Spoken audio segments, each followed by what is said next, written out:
Hello, Bubba. Oh no. Oh, Okay. go way down. You are now tuned in to Mind, Body, and Soul with Annette, where your host, Annette Harris, analyze intriguing life questions and concerns, such as, do Christians suffer from mental illness? Have you wondered why they act abnormal? Or you may ask, what is really going on in their minds? Do you need Annette? Well, keep listening for a biblical understanding of the psychology of the mind. Ooh, with Annette. Hey, guys. Welcome to another wonderful session of Mind, Body, and Soul with Annette. I'm your host, Annette Harris. Thank you so much for joining us. Now, don't get upset. Don't, think, okay, it's not 12 noon. We're doing a special segment this evening, 6 p.m. Central Standard Time. This is my second show today, and I am featuring some awesome guests, an awesome topic, and I'm telling you, you do not want to miss this. Now, I'm going to encourage those of you that are on now. We are live on my Facebook page, Annette, known as Annette. I do encourage you to click that share button. Click it, just click it. I promise you, you don't have to pay a thing. Your phone will not blow up. Your computer will not blow up. Just click it. Let someone know that we are on live. And then also the audio portion of this live feed is on my YouTube channel right now. So if you go to YouTube, go and type in getcaughtinAnet, A-N-E-T. You will hear the audio portion, and at the end of tonight's session, the video will be uploaded to my YouTube channel. So I am so excited. I know we're just a little bit behind time on tonight, but that's okay. We won't talk about someone, but we are going to actually introduce to you a few individuals. That was an insider. See, if they had just played along with me, you wouldn't have seen that. That's okay. Someone's spelling out names here, but that's okay. I love everybody that's on here. I have actually encouraged, asked, begged, whatever you want to call it, my co-host from A&D Conversation to come and join me on this evening. And he is here live and in color. Apostle Deon Hunt, how are you doing? Whoop, whoop. I'm doing wonderful, live and in color. I'm glad. I'm glad I'm in color. I'm glad you're in color too. Annette, you the hardest working woman in show business. That's the truth. That's the truth. Yeah, you are. We're just gonna have to give you that moniker. You're doing a wonderful job though. You're doing your thing. I'm glad to be on the show. Well, thank you so much. I appreciate you. Whenever I have special segments, I immediately think about Apostle Hunt and asking him to come and join me, especially depending upon the topic. And it's a hot one tonight. So thank you for accepting. You see that we have 3 different couples with us on this evening. I'm going to see if I can maybe go in birth order and introduce who we have on tonight.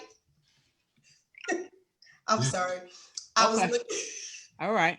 Yeah, I'm looking at and you see why I'm laughing, because of that look that I just received. All right. We have there are no strangers to Mind, Body, and Soul. We have the wonderful Joe and Brandie McCord in the virtual house. How are you all doing?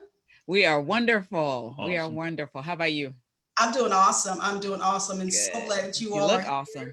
Well, thank you. So do you, darling. So do you. Thank you. And you too, Joe. And you too, Joe.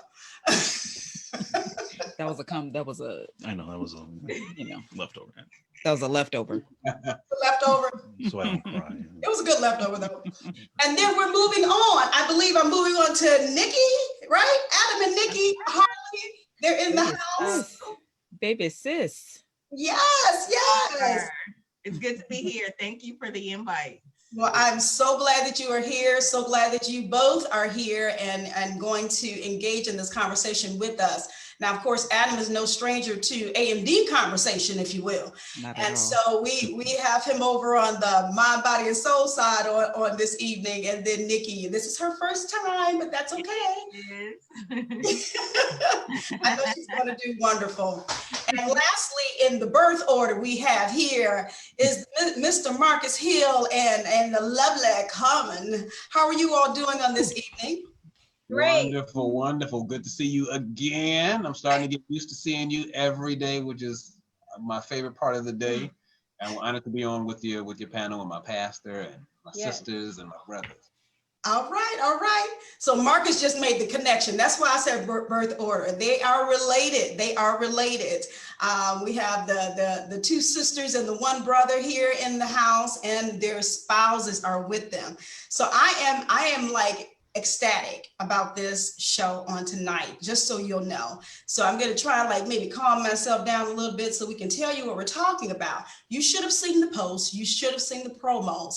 We're going to talk to these couples on tonight, interracial couples versus racial tensions in the climate that we are in today. Now, unless you live under a rock, you should know what I am referring to.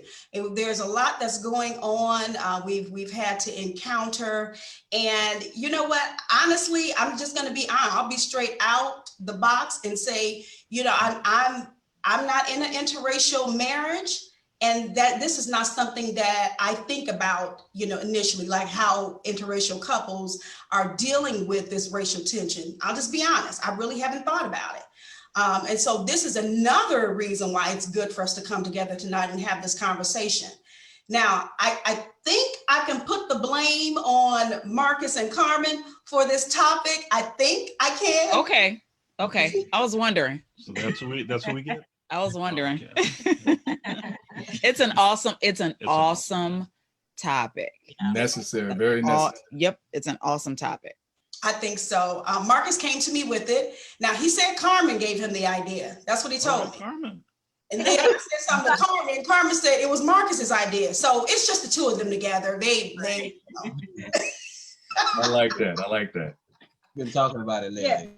Right. So with that in mind, and because I put the two of you like on blast a little bit there, can you tell me first and foremost your thoughts or your reasoning why you initially wanted to venture into a topic such as this? Carmen, Marcus, no, don't everybody speak at once now. Oh, well, I think the reason why, because we had initially been talking about this. Honestly, I mean, over the years, obviously, we've encountered so much pushback, but also good. It wasn't always negative, but we have encountered negative situations where people didn't agree with us being together. And then when everything started happening with this whole, with the police, brutality and then justice, and it's been happening for years, obviously, but this year, I think, I don't know what is it? Maybe 2020 vision is just a year of people are starting to see things a lot clearer, and it's in front of us. And it affected him like way, like more than anything. let me speak for myself. No. Well, I mean, this is from my point of being with him, like living with him. And I'm not saying that's a bad thing, but it emotionally and mentally, and it started, our conversations started getting deeper and digging into, unfortunately, we saw a lot of our friends and people that we thought were never going to be, I don't even want to say, racist. Unfortunately, we kind of got to see true colors this year of certain people. And I think for both of us, that's how we started our conversation. Like, are you seeing this? Are you hearing this? You seeing the same thing I'm seeing? Mm-hmm. Yeah, like, and I think that's, and that's why Marcus started this whole Black Wall Street thing, because he was like, you know what, we need to do something about this, because, people are, I'm tired of people pointing out the negatives. No, we're bringing back, from that Black Wall Street that he taught a couple of weeks ago, that's coming back, and that's a mission that I feel that God put in his heart to do, and he's like like running with this like nonstop, which you guys all know, you've seen it. So I think that's how it started with us, like the conversation. I love it. Marcus, did you want to add to that? Because you said something about speaking up for yourself or something. So I believe that talking is a start to healing a lot of stuff. And there's a lot of people that feel the same way as a lot of other people, but they don't know they feel the same way because nobody talks about it. And you can go a long time with holding in a lot of stuff, and it'll eat you away if you don't talk about it and it comes out. And I think once you start coming out with certain things and having conversations like you on your show and that, and Apostle Hunt, then I think understanding comes next. And those are at least a good start to a lot of things. And I've been talking to a lot of people. Not a lot of that. Well, a lot of people have been listening. Some people have not. Some people have. It's not my problem. But I know that's a good start. So I know being on this show and having good conversations will, especially with my closest people, like everyone on this call are like the closest people to me in my life, period. And we're all part of the nice rainbow.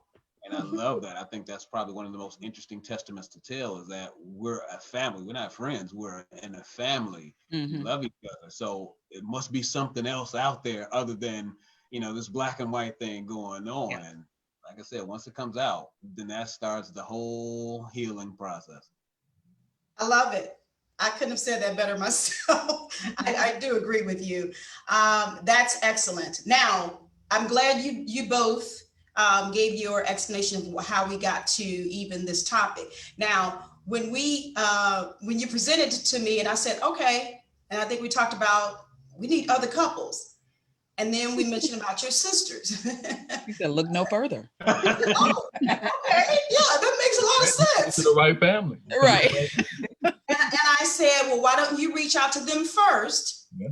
And then I will do the follow-up. So that's what we did. And I mean, it was perfect. You did it like the same day. So you were like really on it. You were on time for that. But anyway.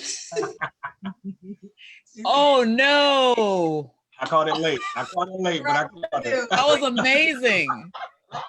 That was amazing. It was. I was a little late too. No, I have nothing but love for you, Marcus. Nothing but love. Nothing but love. That was amazing, Annette. I don't even know why I did this, because Brandie I can't even continue with Brandie. No, Annette, I'm impressed. That was amazing. That was pretty amazing. I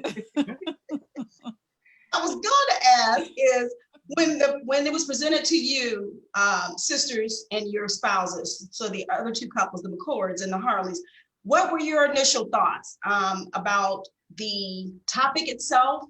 And then, okay, should I do this or should I not? Because, everybody's not willing to, like Marcus say, talk about it. Yeah. Everybody, something like this is not like it is, something haphazard or something easy to discuss. So what were your thoughts when we presented it to you? I don't know who wants to go first. I'll go. Marcus actually called me when I was working out, and the timing was extraordinary because I needed I remember that day. Yeah. The timing was extraordinary because it just so happened where I said, you know what? I need to get out of this house. I'm watching too much on my screen. I need to get out this house. Let me go for, I want to say run, but I can't run. Let me go for a power walk. And I was getting it. And so I was right in the middle of this. I had my music going. I had my Black Power music going and stuff like that. And Marcus called me. And I don't know why I heard, we need to talk about this. Black and white sunset. And I just went in. Yeah. What happened? What? Yes. What you need to talk about? And he's like, no, show with Annette. So I said, oh, okay. Yeah. Because I was ready, and it was, the timing was perfect because I was like, we're so focused on the plight of the Black man right now and the plight of the Black woman right now, rightfully so, because globally we're going through it. But nobody's making room for this conversation, because we want to say, well, it's not valid right now. I said it's not valid right now, and that was a mistake. So this conversation is just as important. No, I'm gonna say this conversation is next. This ain't as important as us being shot to death in our sleep and people getting away with it. But this is a very important conversation we have to have, because the world is divided right now, and a lot of it is divided between race lines. So what about the houses that have two races in them trying to coexist, trying to keep going on with their relationships and their marriage? And what if there were problems before? Now you got another problem. So it's a conversation that we need to have. Marcus and Carmen, I'm so glad that was God, because really nobody's trying to have this conversation. We're just we got more important things to think about. No, you need to think about this right now, because it's going on in your house. This is what you come home to every day. So I thought it was a great idea. I wish I came up with it and wish I could take credit for it, but. Okay. Well, that was a great response. So I didn't even have any, I didn't think it would be any issues with Brandie hopping on board. I really didn't. No. Joe, is she speaking for you? Well, I mean, I already put myself out there with A&D Conversation in 2 shows. So this is actually watered down compared to that.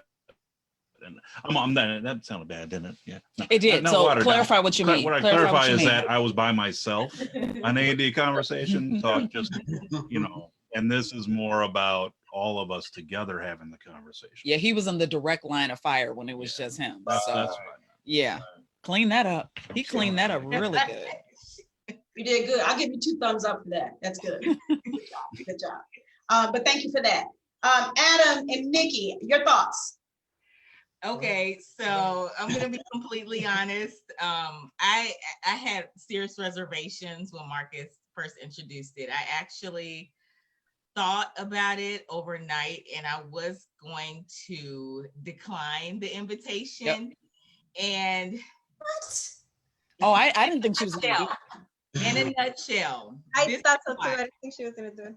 Yeah, this is why Adam and I are learning each other when it comes to this sort of thing. I think Adam's been, what I've learned over the years, especially this year with all the, the political climate, is that Adam's been a little sheltered when it comes to these tensions and how to, not these tensions, but how to express what you feel and what you're thinking. So what I've had to learn is we've had to have dialogue. I think in the beginning stages of discussing this topic, I was so accustomed to my brothers, my dad, Joe, who are militant. I mean, it's no holds barred with what you think. And it's like, I'm going to say what I think and you like it or you don't. Not my problem. Adam tends to be a little bit more skittish when it comes to it. And I understand it. I think what I've had to learn, I was very impatient with it at first because I didn't understand. But I think the more I try to understand, the more I realize that he's grown up in a certain environment and now he's learning this. When I see him get upset about it, I mean, he really gets upset and uncomfortable about it. And he's very concerned and uncomfortable with knowing that I'm upset about it. But I speak my mind about it and, I get upset. I'm very vocal about it. And I'll talk for 30 minutes before I realize, okay, he's looking at me and I don't know if he's scared because I'm yelling or he doesn't understand. But I think Adam's more a peacemaker / peacekeeper. Yeah. And so I've basically learned to be more considerate of, not just put it all out there and what you see is what you get, but to be more considerate of the fact that he is learning how to respond to these situations the way I do. And I mean, that's a difficult lesson to learn. It's still, we still have our roadblocks with that. But you know, it's a part of marriage. It's part of compromising, learning someone else, and you know. So I'm glad I did it because it's actually refreshing now that we're talking about it. And I guess, I don't know, maybe this is a counseling session for us that we had to plan for. But yeah, I have my reservations, but I'm glad we're doing it. It is a great topic, definitely necessary. I thank you for your transparency because we need to hear that. Yeah, we need to hear all of it. I didn't think Nikki was gonna do it. Okay. Up until today when you were sending us messages like, okay, log in early, blah blah blah. I was like, Nikki, watch. I said it's gonna be me, Carmen Marcus. I said Nikki's not gonna log. Something gonna happen. And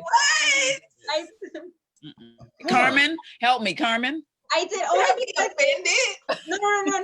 But not I maybe Brandie, your reason was different. But I thought she wasn't gonna do it because Nikki's very private. Private, exactly. You're extremely private. And that actually, Carmen hit the nail on the head. I was actually telling Adam when he was like, if you want to do it, let's do it. And I was like, I'm extremely private, but I think I might be a little too private because it makes him uncomfortable how private I am. So yeah, that's what I said. Nikki's private. She's not gonna go on talking. First of all, she's not gonna go on talking about her marriage, period. And then you want to add in this stuff, she's not gonna do it. Because when Nikki, I know one thing, when Nikki gets angry and she gets started, and hi, sweetie. Are you beautiful? When she gets started, when Nikki gets started, you can't stop her when she gets to a certain point. So I knew that would be a concern for her. Right. Okay. All right. It was actually good to see your baby because I'm going to go into some things later. Talking about all this that we're doing with interracial couples. Adam, I want to give you a voice real quick before we jump right on in. Oh, Adam. I was game to do it right off the bat. But like Nikki said, I grew up in the middle of nowhere in Kansas. So I have a totally different view of the way things are. It's not like I'm stupid about what's going on in the world or whatever, but at the same time, I have a different way of looking at it because I come from the middle of nowhere. And so I tend to be real held back about what I say because, for the prime example, I don't want to hurt nobody's feelings. I'm more of a peacekeeper and peacemaker, and I'm just be quiet, let them say what they want to say. And I'll just sit here. It's not a good time for that. Yeah, we're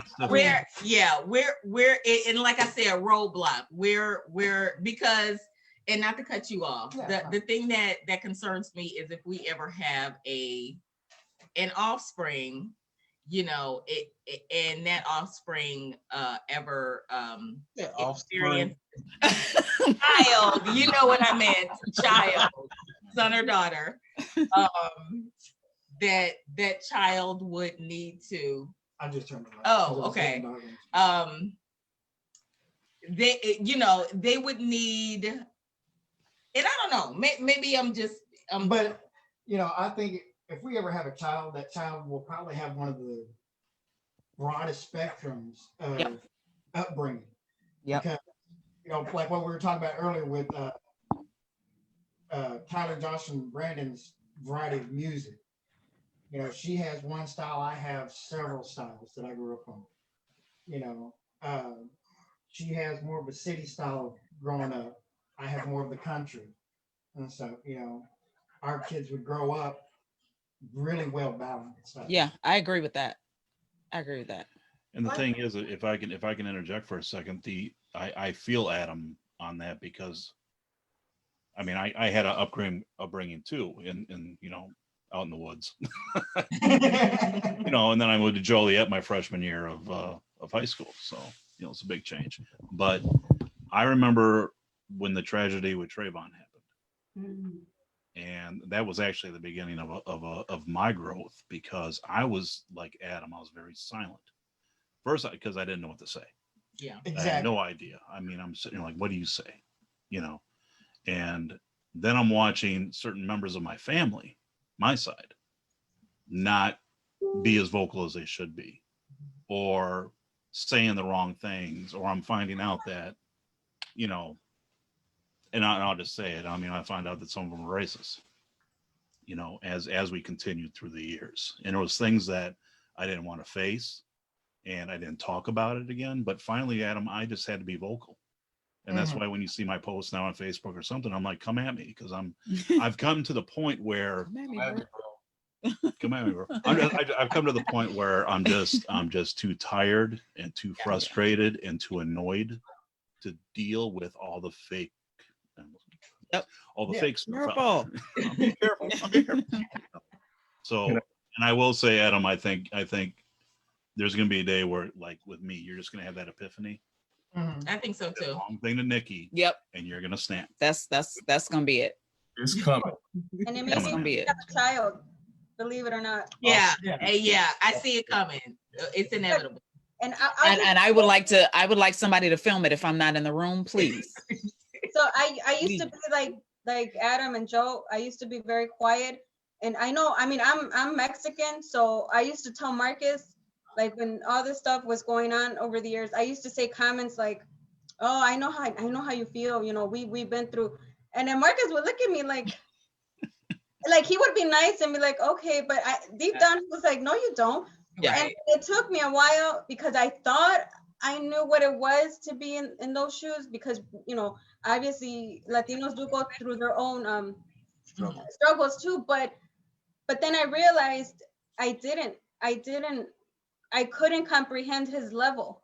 Right. And I was always thinking, me being quiet and maybe, you know, because I'm the peacemaker too. I'm the, no, let's all get along and let's, you know, flowers and, you know, rainbows. And but sometimes, unfortunately, you do get to the point. That's why I say when you have kids, you know, where it's in front of you, because I've had like Leia, you know, kind of start questioning her roots and her like, well, mom, is the fact that I'm like this, is it wrong? And it's like a smack in the face. Like she's one time mentioned that to me. So why don't they like us? Kids can be like, harsh. You know, kids can be harsh, and it's so, you know, and I'm like, oh my God, I'm getting flashbacks of when I was little, because, you know, we've all been through some kind of, you know, where we had to question, or at least for me growing up, I know I had to question my look, and, you know, I always thought I wasn't worth, you know, because of how I looked or whatever. But, and I don't want her to go through, I don't want her to think that just because she's Mexican or African American that she's like, you know, at the bottom of the pole when she's not. But I had to, and I know Marcus hates when I say this word, but I don't know what else to say, but I had to seek to understand his level, because I didn't understand. And even before, I was always saying, yeah, I know how you feel. No, I didn't. Can I say something? I think it's really important. That is so important to be able to say. Sometimes that is, you know, and I feel you guys, from Adam to Joe to Carmen, there is a fear or a discomfort in not knowing what to say. True. And if I open my mouth, and Joe articulated this excellently a few months ago, that sometimes it's just a fear of saying the wrong thing. You want to say something, but am I going to say the wrong thing? And then you know, and you not really understand my heart. And I think sometimes it's just healthy, especially in a relationship, in a committed, intimate relationship with someone, to be able to articulate that I don't know what to say. Help me understand. I want to understand this. I know I can never possibly completely understand it, but because I'm in this relationship with you, I want to be able to understand the gravity of everything that's going on and be able to speak to it. Because here's the thing: if you are in a relationship with someone of a different race, and that particular race happens to be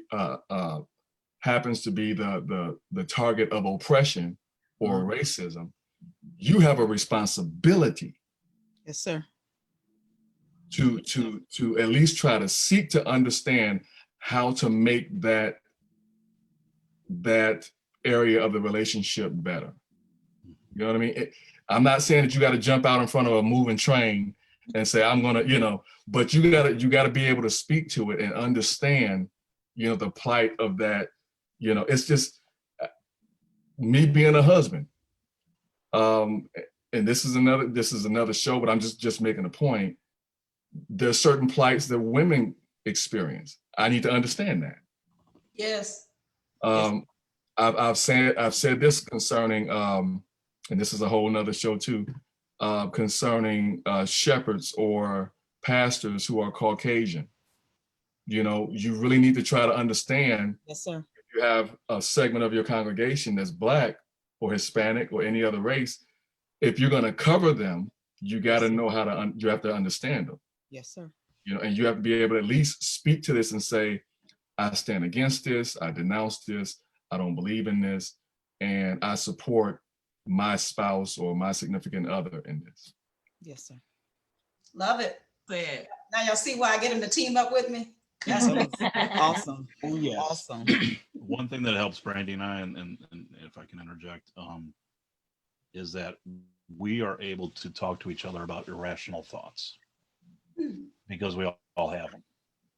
We all have those things come into our heads where I'm like, I know this is not right. It's not right to think this way. And she can come to me and I can come to her and we can talk about it because we know who we are, you know. So having a spouse that you trust, who knows you and knows your heart, can help you grow immensely. So. Okay. I love that. Oh, wait till the show's over, sweetie. All right. Can I add one thing in that? You have to watch Brandie. Go ahead, Marcus. And I want to say it before I forget. So there's also, you have to be careful if you're in the international relationship.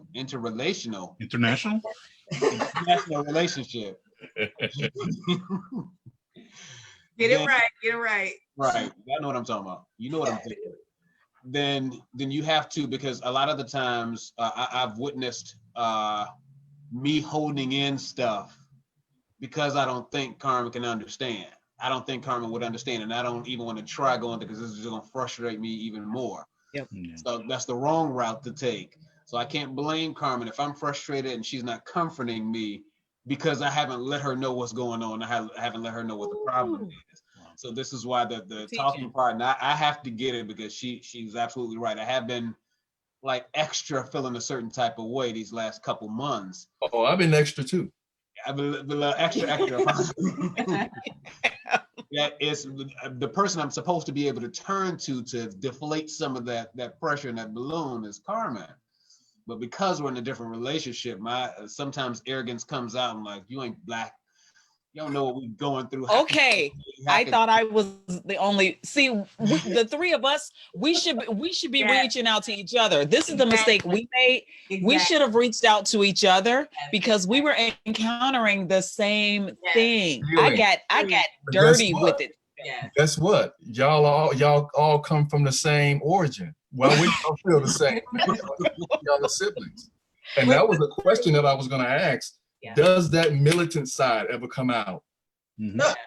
Yeah. Can I answer? Militant side ever come out? Let me come out. Let me come out. Let me answer real quick. Hold on tight, because this is gonna be interesting when she get ready to say. Yeah. This is real talk, and this is a safe space. But I owe Joe so much of an apology because we were walking around because I didn't process this right. See, there's no manual for being in this. Thousands of manuals on getting in an interracial relationship, how to get you a white man, how to get you a Black woman, how to get them in bed, how to get married to them, how to stay married, blah, blah, blah. There's no guide for being in an interracial relationship and having to go through this. Right. There is no guide for that. So I consider myself, I think we have a very healthy relationship. We talk, we love each other. We come, if we snap at each other, we're immediately coming back. So, I'm not happy. I'm uncomfortable. We're like, I know, you know, so we're those type of goofy, sappy, we're that type of couple, but When this started first happening, because I was so angry, I had to pray out of some stuff. I was angry with white people in general. So I retreated. So I'm retreating into myself. I'm angry. I go through a period of anger, severe anger, then disbelief and shock and hurt that my white counterparts have all this time.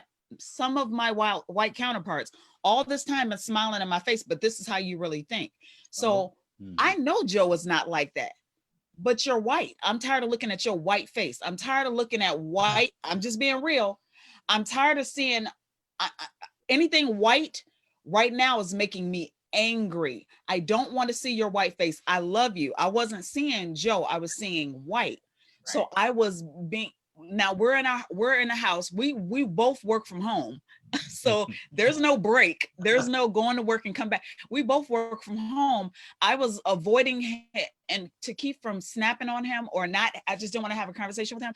I was walking around. We would pass each other on the steps. I wouldn't look at him.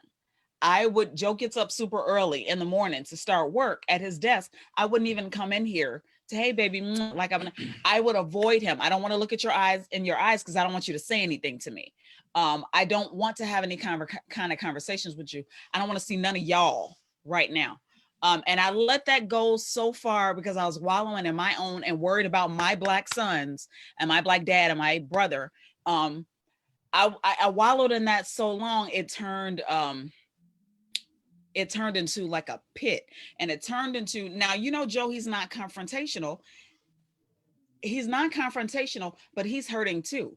He loves my sons. He loves my brother. He loves his Black friends. He loves his Black family. Well, not, you know, my family. So he's sitting here suffering the same thing, but he's going through a separate suffering because now we're all treating him like garbage. When he goes to the gas station, he's being treated like garbage. When he goes anywhere, Black people are treating him like garbage because of what he looks like. Then you come home to your wife who don't want to talk to you. And I didn't sit to wonder. I'm going through what I'm going through. So I didn't stop to wonder, what are you going through anything? And then finally, when we did have a conversation and he built up the gusto or whatever to tell me, listen, you know, he didn't say, I know what you're going through. He didn't say that, but he said, I'm angry about this too. This makes me angry. I'm worried about the boys, blah, blah, blah. Then he started to, and then I acted like I was listening. I played it real good for a couple of minutes. And I said, tell me more. So yeah, when I go to the gas station or when I go in public, I'm treated like garbage by Black people.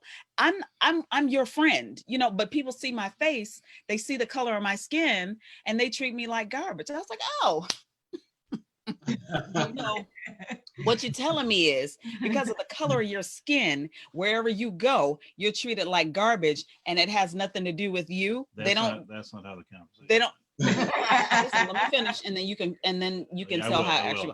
So I go, so people are treating you like garbage because of the color of your skin and you feel slightly uncomfortable. I said, oh, okay, well, welcome. Now you know. Tell me more about it. Maybe you know, right? Maybe you, and I am, you know, I put my flavor on it. Joe is going to take the flavor off, but my point is, it's not completely anything.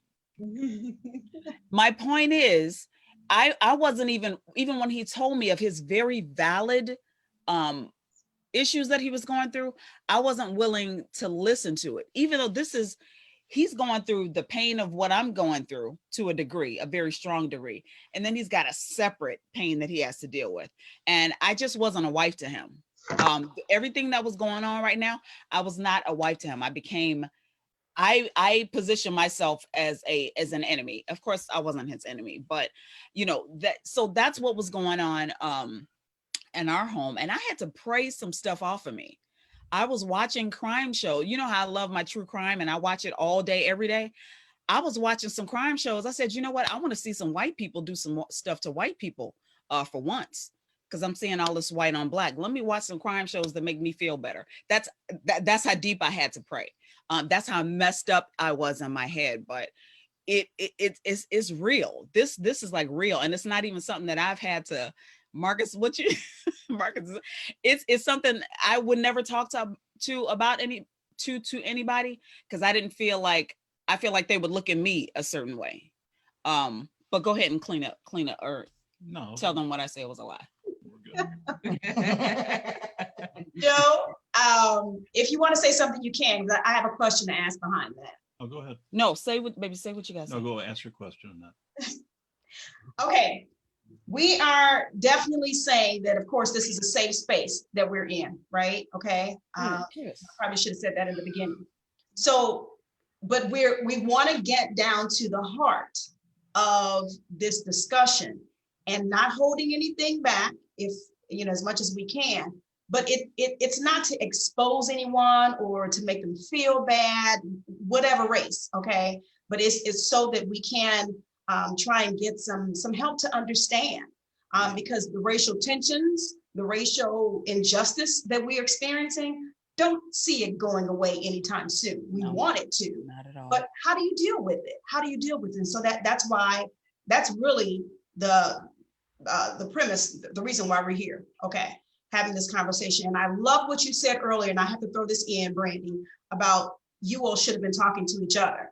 Yeah. How do you deal with this? Or how, girl, did you deal with this too? Or what's or whatever. And what was your resolve in it? So my question to you is, you so eloquently, Brandie, talked about your feelings, and you were very transparent. You didn't want to even look at him. You're in the same house. You're there all day with him. Yeah. Okay. So let me ask you then, and this may sound a little harsh, but did any of you think of that before you got married? Did any of you think of these things? You know what I'm saying? Did any of this come across your mind? I think the couples here that have children together, Marcus and Carmen, did you think about the impact that it would have on your children?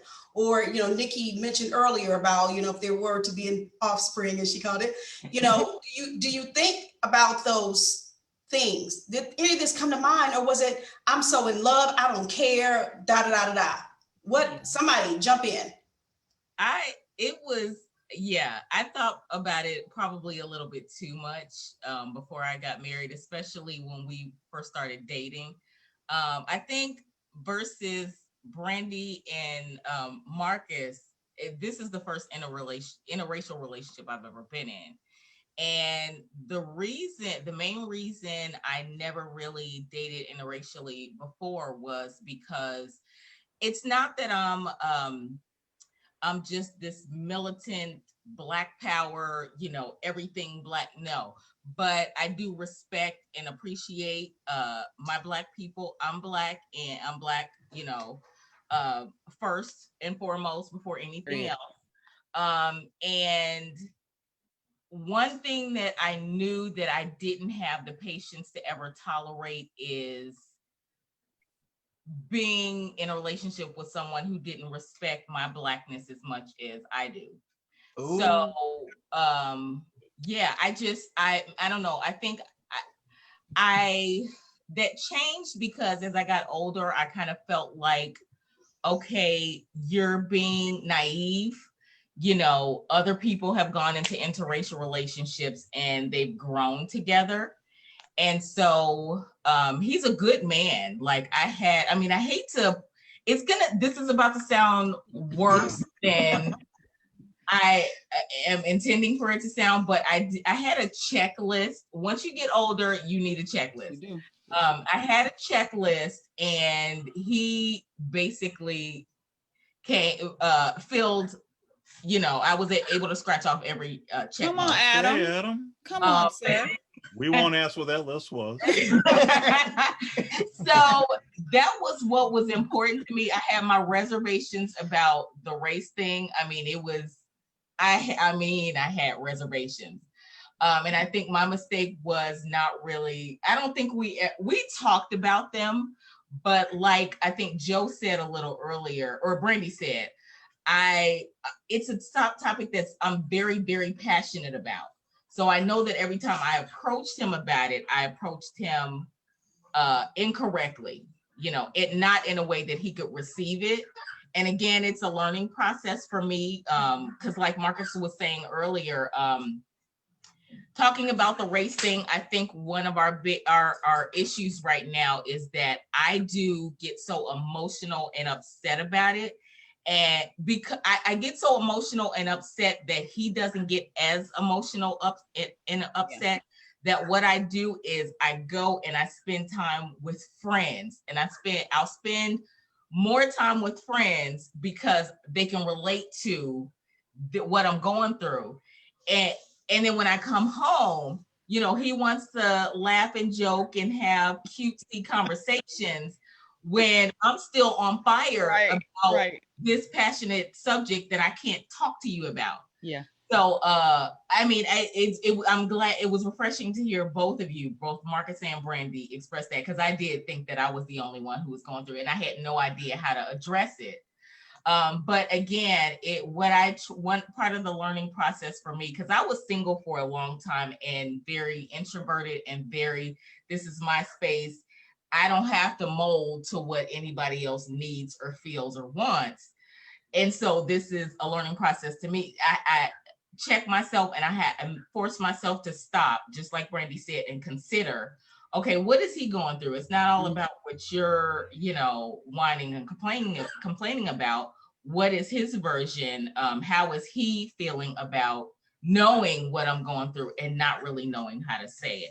So I don't know. I just rambled a lot. I'm sorry, but yes, you're talking good though. You're talking good. No, that was good. That was good, Nikki. Thank you for that. No. I'm going to allow the rest of you to answer if you want to, but the reason why I brought that up, just to give you a little bit of what I was doing when I was researching for tonight's show. Of course, I looked at the Loving versus Virginia case. You all know about, how many of you know about that? Yep. All right, you should. The Loving versus, make sure you guys look that up. That's the interracial couple who basically made headways, and then they were so influential that the Supreme Court overturned. We know about that. Sorry. Yeah. Took me a minute to think of it. Right, 19. Help me out. I had it in front of me. I don't know the year. I'm going to find it. But yeah, this couple, I think it was overturned in 1967. Yeah. The Supreme Court overturned the legalized interracial marriage, that it couldn't be. They overturned that, okay, in 1967. And that kind of blew my mind, how 1967, that doesn't, actually that's when I was born, but that to me wasn't that long ago. Do you understand what I'm saying? And then there was an issue with them getting married in 1958. I think that's when they were married. I'm like, 1958, there was, really? But I'm telling you, the Lovings, how they displayed them in the movie, they were just so in love with each other, and they were so determined, to not have any restrictions on their love or their marriage, if you will.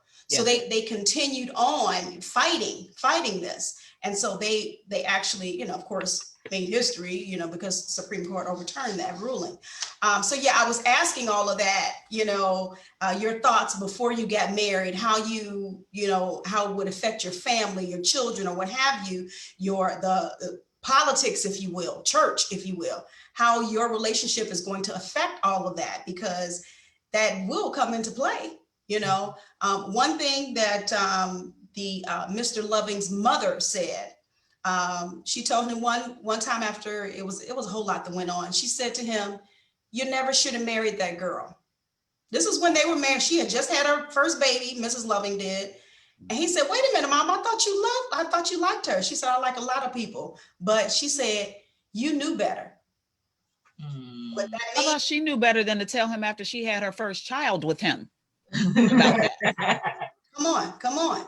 But they were determined to still be together. They were determined to be in an area where they weren't, discriminated against, because they had to leave the state and all that. Okay, you all should know about that story. Yeah. Yeah. It was just amazing to me. Wow.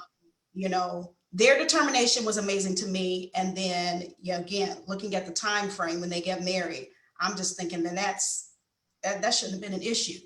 Yeah, that wasn't that long ago. Well, we No, shouldn't it have the issues wasn't. we have today. I mean, that's, you know. Thank you, Right. Joe. There you Yeah, go. we're going back. We're in 2020 dealing with the stuff that we're dealing with now. Yeah. What? Well, like That's when part Brandie- of the issue, that it's like we're going back in time, or certain advancements socially and community wise. Yep. It's like that thread is being unraveled. Yep. Before our very eyes, and things are coming out. Things are just coming out, and the thing that hurts is when the thing comes out that you never expected. Yep. You know, or you never expected it from who it came out of. And so now you start questioning. You question the people who are close to you, who just happen to be of a different race. Yep. Because they all look the same. Well, here's the people, thing. they all look the same. So who is it now? Most Black people, and y'all tell me if I'm wrong. Tell me I'm lying. Tell me right here on this platform. Most Black people who grew up, and when I say you growing up, you know, you're running around outside, snotty nose, from the 80s and before, who were not sheltered, who experienced racism. We suffer from post-traumatic stress syndrome. 100%. We suffer from that. 100. And part of the distress is the gaslighting mentality that says, yes. "Oh, you're not going through that." Yes. Right. Yes. And so roll off your shoulder. We're constantly on guard, and it's offensive to us, the very notion that how are you going to tell me I'm not feeling or not seeing what I'm seeing? Right. Exactly. You know what I mean? Talking about that today, And so that's the thing. But guess what? When you're in that interracial relationship now, your counterpart begins to feel estranged. Yeah.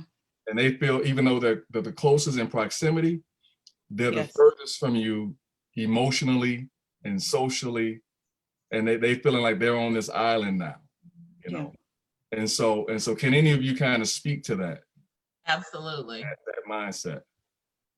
Okay, when you talk about the post-traumatic stress syndrome, I don't know if it's ever happened for Joe or Carmen or whatever, but growing up in rural Kansas, my real father is from Georgia and grew up out in the sticks and was pretty racist growing up, what I knew of him. Well, one day I go to school and him and my mom had already divorced, and I go to school, and in history class, they're talking about we're going to study the Southern states now, or starting today. And me not meaning anything racial by it, I popped off and said, "Oh, the Southern states, I know all about these." Because my dad taught me about Georgia and Arkansas and Tennessee and stuff like that. Because that's where he grew up from. Some other kid a Black kid took it as racist. And that I was, talking about slavery and stuff like that. And I was being racist when I wasn't. And it wasn't my intention. It wasn't even the direction I was going with it. So now that's kind of why when certain things are said or certain topics are brought up, I just shut down and I don't say nothing, because I don't want nothing I say to come across as he's being inappropriate, he's being racist when I'm not. And so it's just like, just this happened before, just be quiet and just get out. And That link didn't. Yeah, That is stayed PTSD. with you. I'm sorry, Carmen, go ahead. Oh no, I said that experience stayed with him. So now it's almost like your mind got conditioned to, when it comes to racial topics, it's like no, let me stop, because what if I say it wrong? I don't want to offend anybody, and so yeah. Your silence is even more, is even louder. Yeah. Yeah. People. Yeah. Yeah. But I would 100%, and I've never heard it put that way, Apostle Deon. But I think that was well said, that it's PTSD. I never thought of it that way, but that's what it feels like, because I remember my mom's aunt and uncle would take us, the four of us, camping when we were kids. And it was always in some woods out, and it wasn't far. It was like Southern Illinois. But I mean, they were racist out there. We were little kids. I think the oldest one of us, you know, when we first started experiencing it, was maybe 7 or 8 years old. And here we are, these four little kids just minding our own business, walking around the woods, just innocent little kids. And I'll never forget, I was probably no older than maybe 7 or 8. And I'll never forget, we started hearing these somebody making monkey sounds, and we look over and there's a family full of maybe 20, 30 adults. Adults in a backyard at the house, all hollering monkey sounds at us, you know, white people. And I was so traumatized by it, because, you know, here we are, these little kids being taught, adults act a certain way and children act a certain way, you know, but we had these adults actually intentionally insulting us and trying to hurt us, these little kids. But please don't act like we didn't get back with them, though. Yes. And I mean, this was every time we went camping. You know, we're little kids experiencing things like that. It makes you grow up fast. Yeah. It does make you hate white people. Because I mean, I remember, I think for that entire year, I probably didn't get over it until maybe 12 or so months from then, because I was genuinely hurt. My little mind was trying to process. Because you don't understand. Exactly. So to have to learn racism from childhood, when you don't have the mental and intellectual facility to process it the way and understand it the way you do, of course you're going to become an adult with PTSD, because it leaves scars. Exactly. It leaves deep scars. And I think that, and and that's why we get so emotional. And that's why I step away, and I'm learning how to communicate this to him, because when I get angry that he isn't as angry as I am, I have to remind myself he did not experience those things that I experienced. He doesn't know, he can't really conceptualize where all of this is coming from. And no, I mean, it's frustrating, but it's one of those things that you just take, you know, you take the good with the bad, and it you know, we're growing together. But yeah, it's PTSD. We 100% agree. Absolutely. Can I add to that? Annette? Yeah, another question. I'll be quick. So, and it's wonderful how we should have gotten together before this. We should have.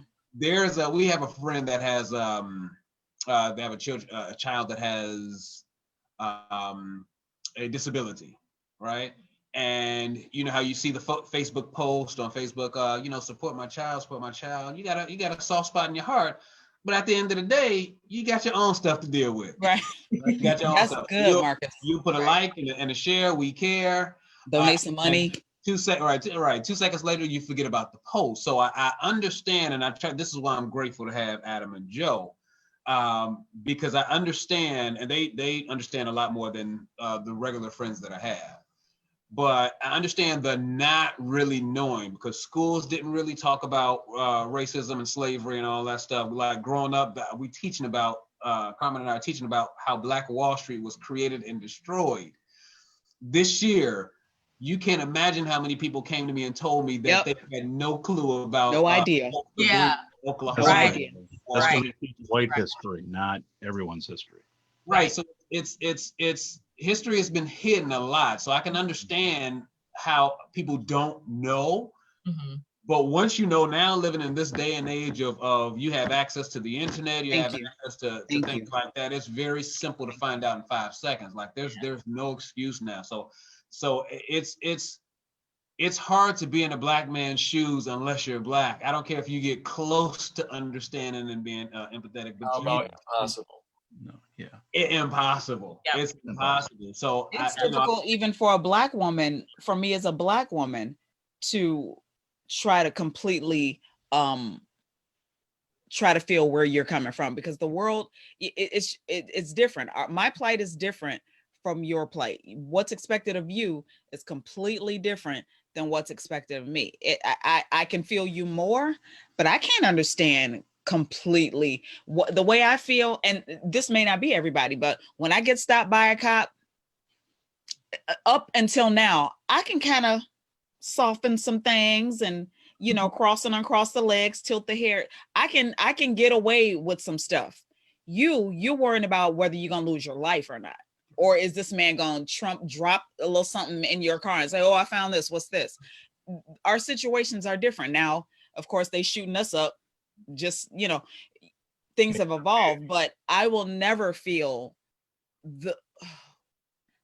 to the extent that you feel. So how can we expect a white person to say, or a white, not say it, but how can I expect Joe to, how can I be mad at him for not feeling what I feel to a degree? You feel like when I'm pregnant, or when a mother is pregnant, she has a caring husband, he sometimes get fat with her. He has pain. He can even get to the point where he starts to have not contractions, but you know what I mean. Right. They have that sympathy. I'm not getting darker. Right. They have that sympathy. You know, you ever heard of sympathy pregnancy? Oh, Marcus, sympathy pregnancy symptoms. You can even go, depending on how tightly emotionally wound you are, you can start to have that, but you will never ever feel how that woman, you'll never be pregnant. You can say, oh, I know how you feel. You don't. But let me, and I appreciate you sympathizing with me, but you will never ever know how I feel. Let me finish, because I want to take the attention off of you know, my white brothers for a second. Because I'm not in a relationship with a white person. Since we're talking about the couple side, I have to go to my Hispanic brothers and sisters. And the racial tension that's boiling up underneath there without us having a conversation about it, that needs to be addressed big time, because it's almost like before. It's like I said before in one of our events, that it's like coming into a movie halfway through it and then trying to finish enjoying it. It's impossible. So a lot of people are a lot of, especially, you know, Carmen's people, we have conversations about this, are getting scared about some of the alarming things that they're hearing, and then reacting off of that versus knowing what it truly is, and knowing what history is and things like that. So, you know, me and her we have some Black folks and Hispanic folks got some stuff to work out too. Understanding and some healing is Carmen is like, yes, no, yes. That has to be, and I would love to hear more about that, Carmen. No, so what Marcus is referring to, so even though I know it's probably, you guys think, well, Carmen really wouldn't know because she's a minor. I'm considered a minor, right? Yeah. Oh, I think. But believe it or not, minority. I'm sorry, minority. I'm not a minor. I'm like, not a minor, is it, Marcus? We've been together for a minute now. Come on. I meant to say minority. All right, Marcus. we got you, Carmen. We understand. You're not gonna haul off Marcus to jail. We're good. We've all been together for a minute, Marcus. I'm sorry. I'm like looking ahead. Thinking. Okay. As you were saying.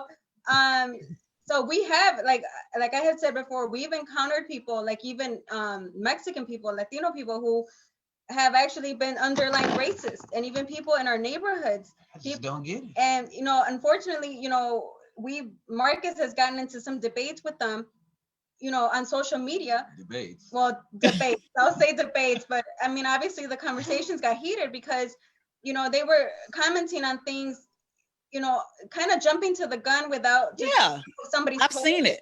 Yeah, and it's like, okay. And we hear a lot of those the repeated things of, if you obey the law, the police shall bother you.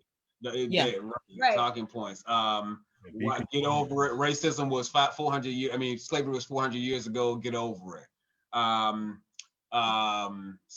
systematic racism is a myth, right? Because we don't feel the effects of it. So why it's not there? You know, stuff like that. You're making me mad. You're making me mad. Actually, me too. But yeah, You're making me mad just by even repeating. But that brings up a point. Well, When I hear people say that, Yeah. I'm ready. I see red. I see Yeah. blood, and I want to attack. Like, are one of the two? You are either horribly retarded, and I don't mean that as, but I mean you are clinically retarded, or you are willfully knowing the truth. Yeah. And you just want to bait me with it. It's Or one of the two. ignorant. It's not, oh, I just didn't know. In this day and age, you will lie. If you don't know, you better go to be safe, and you better go Google something, because you'll get hurt out in these streets. So I'm dead serious. If you don't know, go find out. Don't ask me, go find out. It's one of the two. Either you have been under a rock and you are clinically retarded, or you're trying to bait me. You're racist, and you're trying to cover it up with these little Trump talking points that you're doing. It's one or the other, and neither one is going to fly with me. And I know it's not flying with you, Marcus, because you're not even doing a slow rise on your post. You go straight for the jugular. I know.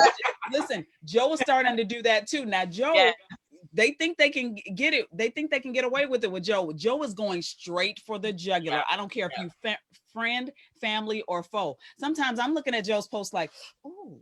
Right. You can You tell didn't have to do him like that. You ain't have to do him like that, Joe. it sounds like they've had enough. That's what it sounds like to me. Yeah, absolutely. Exactly. Let me do this before I don't want to jump ahead, and I apologize to you, the viewers. I do want to recognize you. I appreciate you guys. You've been sharing like crazy. That's what I asked you to do in the beginning. So thank you so much. Now, some people want their names called and they want their comments read, and we don't want to ignore you all. I'm seeing some comments over here. Let's see, Scott Blake says, for me personally, I also understand that I cannot speak to the entirety of the Black experience because I'm the product of an interracial marriage. I try my best to listen and understand those experiences and or feelings shared with me.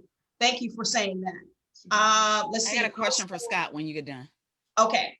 Also, he says that's why it's uber important to listen, especially when it's so hard to articulate the true depths of the feelings, especially of Black women's experiences, which are unique to them. And he says that's just his personal opinion. Now, I do see a lot of people on here. And again, I appreciate you, Gloria, Araceli, Karen. Ty is on, guys. And also your parents are on. Sure, Dr. Hill it was on. I don't know if she's still on or not, but she was on earlier. Byron Hill is on. Alyssa Davis, Antonio. Let's see, Nicole Burton, Pastor John Jackson, thank you so much.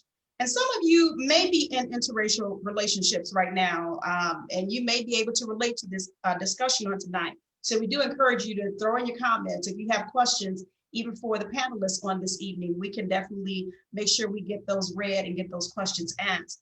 Wesley Smith, we see you, Milton Thomas, Henrietta, Beatrice, and I'm kind of going through a little bit quick because I want to hop back into this conversation. Janetta is on, we thank you. Yanis is on, Buddy Gill is on, and let's see here, Beverly Jeffries, Christian Guzman, excuse me, don't want to change your name. Edward Bryant, we thank you. Divine Favor, Kenneth Smalley, let's see, Wendy Smith is on, thank you for watching, we appreciate you. Let's see, Pat is on, we thank you. I see your comments, Dr. Hill. All right, she's they're throwing in some funny comments. I'm sorry. I'm trying to scoot. Ernest Brooks, thank you. Pastor CC is on. Is it Eric Hunt? Eric Hunt? Eric. Did I do a little fancy thing with his name there? French thing. All right, I did the French thing. That's the twin. Okay, I got you. Gilla Smith is on. Chanelda, thank you for watching. I see you guys here on the watch party as well. Dr. Regina Brooks. Is it Natalie? Is it with the H in there? Did I say that? Did I say it right? I hope I did. Nathalie. Nathalie. Look, I wanted to do that, but I didn't know if I was going to sound weird or not. Evelyn Farrell, Lupe Martinez, thank you. Juan is on. Thank you. We appreciate you guys. Auntie Ida, we see you. Thank you. William Smith, Lisa Williams. Let's see. Joel. We did mention Scott. We see Joe Hunt is on. Thank you. Let's see. Deborah Smith, Robin. We called your name Ty. Thank you so much for watching. We want to call his name again. Cheryl, we see you on Nedra. Tanya, let's see. Lori, Rachi. Okay, Melanie, Eric, and Yvette. Thank you. I just wanted to make sure I tried to call the names that I saw. I don't want you guys to think that we're ignoring you. It's just such a hot conversation. We need to do a part 2. It's flowing. And I'm good for it. You know I am. With at least one more couple. Okay. All right. Well, I got a little. She's producing. Help me over here. I love you, girl. I want to throw it back to you, Apostle. I know because you had some questions too. I know you started off with one. Why? Tell me why, Apostle. Why? Apostle, can I ask Scott one question real quick? Absolutely. Okay. Scott Blake, why do you feel, I have always identified you, Scott Blake is my friend from years back, really cool people. Why do you not identify as a Black man? I've always identified you as a Black man, and I know you're mixed, but are you not viewed as a Black man when you walk through the streets? Do you not have the same experiences? Are you not?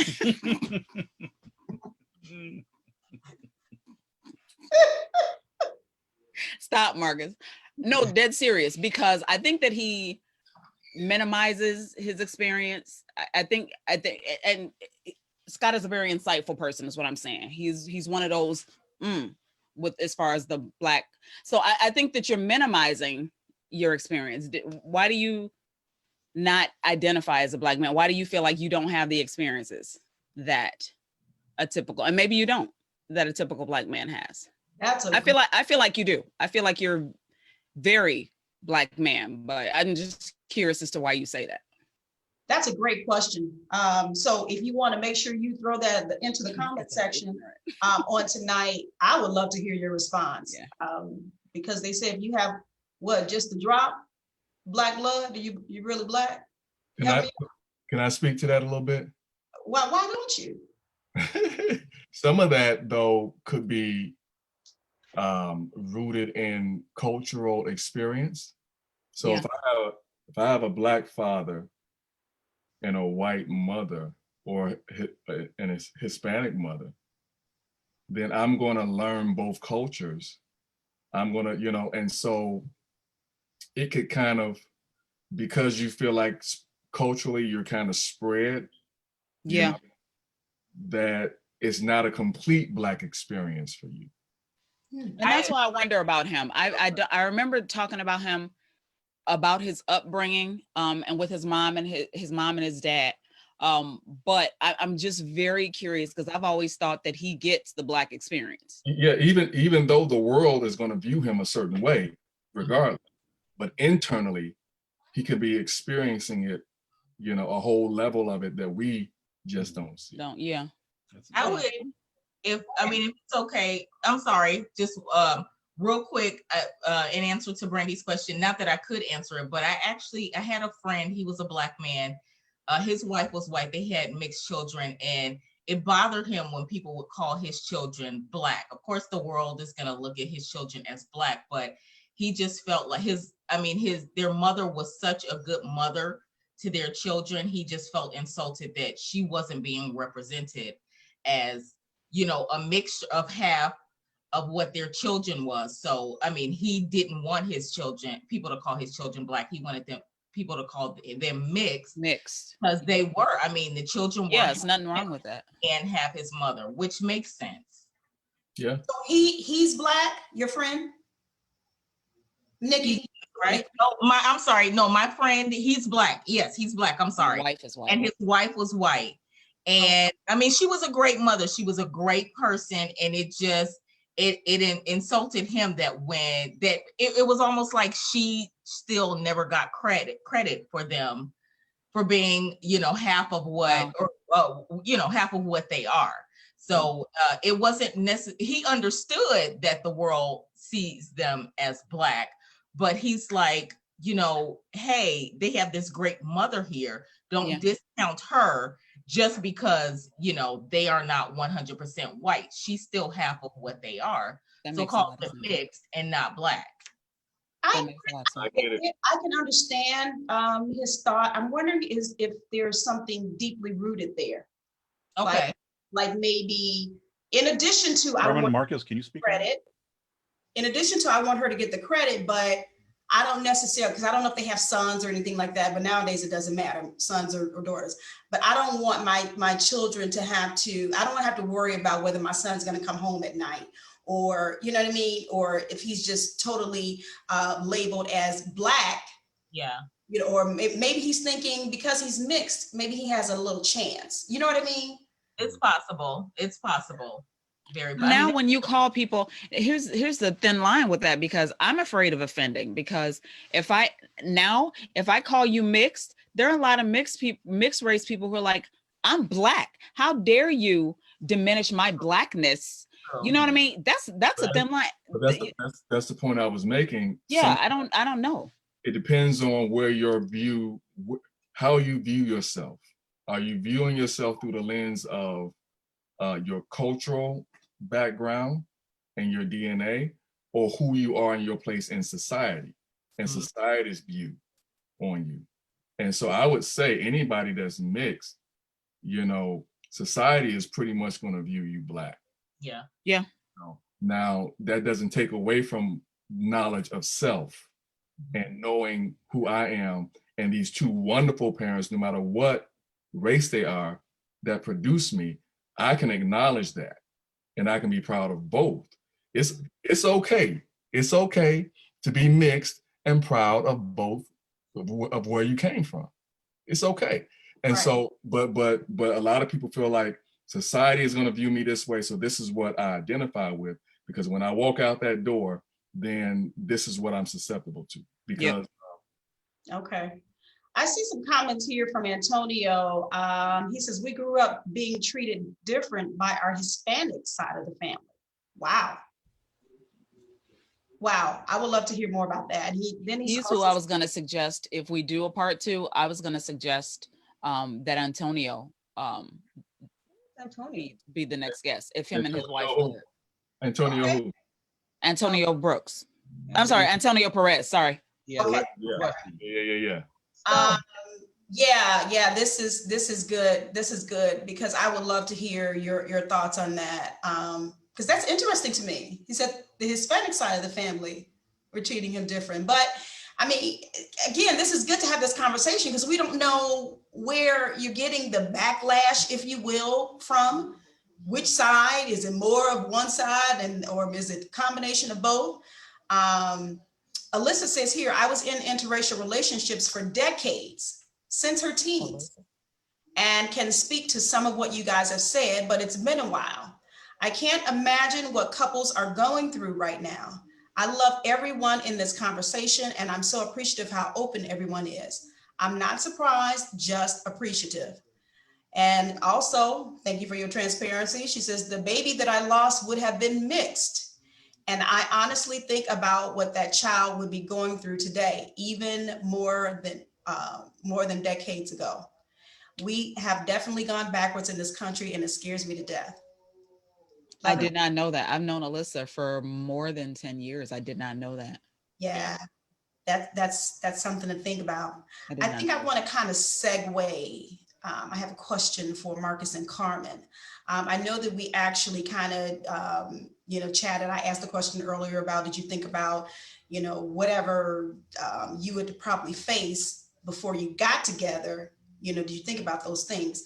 Now, in terms of your children, your beautiful, beautiful children, what are your thoughts now, about them and the racial tensions that we are experiencing? I know, Carmen, you already started talking about one of the little ladies and what they're experiencing now. So kind of talk to us about, rearing children in this climate. She said, Carmen, okay. Talk about either one of you. Okay, I'll go. So for me, it was difficult because I knew growing up when we first had Leia, I knew she was gonna have to. I told Marcus, I want her to learn both our cultures. I want her to know where she comes from, not just my Mexican side and his or just his African American side. But I think at one point I was trying to teach her the African American side too, and then Marcus was like, no. You can't teach her that. That's to come from me. Because no. He's Mom, why are you crawling? Why is my mother crawling on the floor? Is that a ghost? No, it's Summer. She keeps sneaking in here. She's No, that was my mom crawling on the floor. That was mom. I'm sorry. I thought that was summer. That was mom. Carmen, go ahead. Go back to the no. Carmen. It was No. Just saying. okay. So Marcus did say it's not your job. That's not your place to teach her that. It's my place, because he would tell me, you don't know what it's like to be Black, and it's true. And I had to, like I said, I had to seek to understand, because I was always trying to relate, our Mexican, because we went through some racism, but we didn't go through the kind of racism he went through, and then you guys not even close. So I knew it's my responsibility to teach Leia her Mexican side, teaching her Spanish, which I failed, but I'm gonna get back to it, and knowing our culture, and then he was gonna take on the task for that. But I will say this, and this is something, and I think God did something to me, because like I mentioned earlier, growing up, I was teased. Me and my twin, I have a twin, we were teased a lot, especially by the color of our skin. And we were just, Mexican girls growing up in El Barrio, whatever, in 26th Street. So I was always teased about the color of my skin and that I was ugly. And so, of course, it conditioned my mind that being dark skinned or getting darker was ugly. So I used to do this when I was little, because I used to think maybe if I can get lighter, I'll be pretty. So I used to, some of my even friends from grade school can attest to this. I used to walk around with an umbrella during the summer so I wouldn't get any darker, because I thought if I did, I would get uglier. And, that was something that I, thank God, I grew out of that, because, we were bullied a lot because of, how I looked and, whatever. So by Caucasian people? That and Mexican people too. Not just it wasn't just Caucasian people, it was some Mexican people too, kids that were teasing me and my sister. So I think, and I remember always telling my mom when I was in high school, like 14 or 15, Mom, I'm gonna marry a white dude. I'm gonna marry a white guy, so maybe I can be more light skinned, and maybe my kids can be light skinned. And my mom would always look at me like, why would you think that way? Why would you? But because, that was something that was kind of like linked in my brain, that if I was lighter, I would be prettier. And it's absolutely not true. And even looking back, I can't believe I've ever had those thoughts in my head. Yeah. So Lord and behold, God said, no. No. You ain't gonna ever think that again. You have white people that are trying to get tans to look. And dark people trying to bleach. But I'm embarrassed to say that, but and I'm being transparent, because that's just how, growing up, that's how I unfortunately had that thought in my head. Hold on. Sorry. I told you. I'm so sorry. No, the dog is upset over the story as much as we are. Yeah.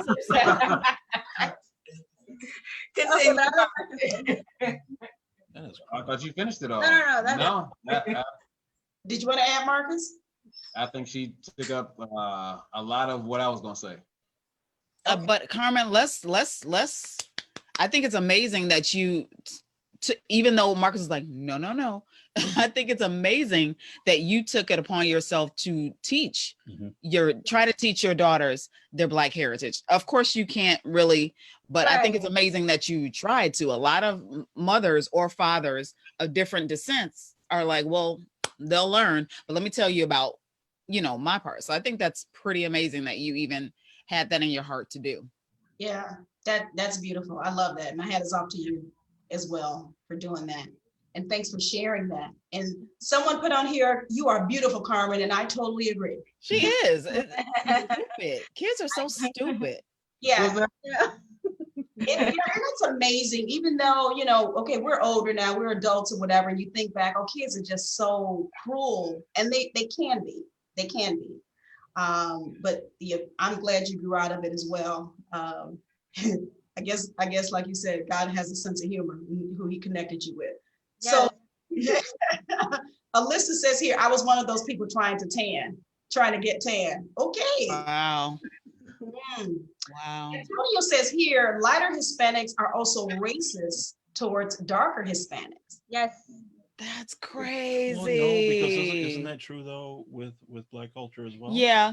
We have a. Because I saw a documentary on that. Yeah, I didn't know Hispanics did it though. I didn't know that was a thing between Hispanics though. What's the one? Is it School Days?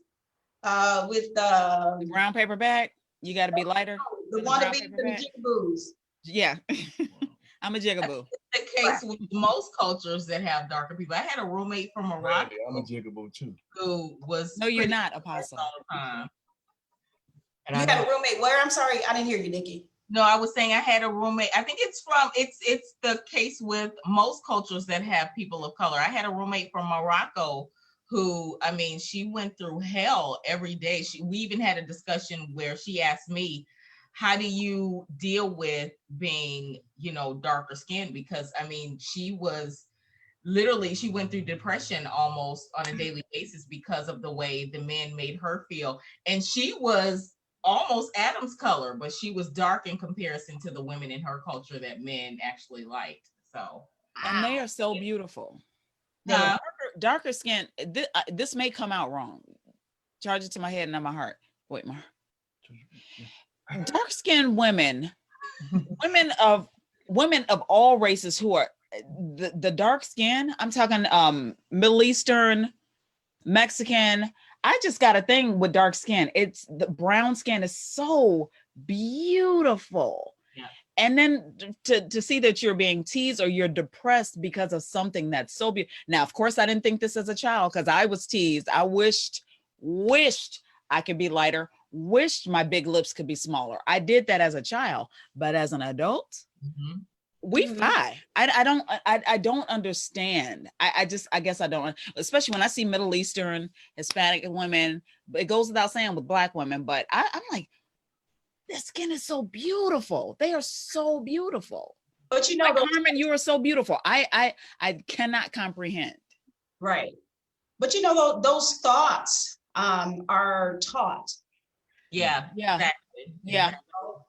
So that's why even when you were younger, because I experienced that too. I thought they used to call me saucer lips. They said my lips were bigger, than my face. And I would just wish my lips were smaller. I love the size of my lips now. I promise you.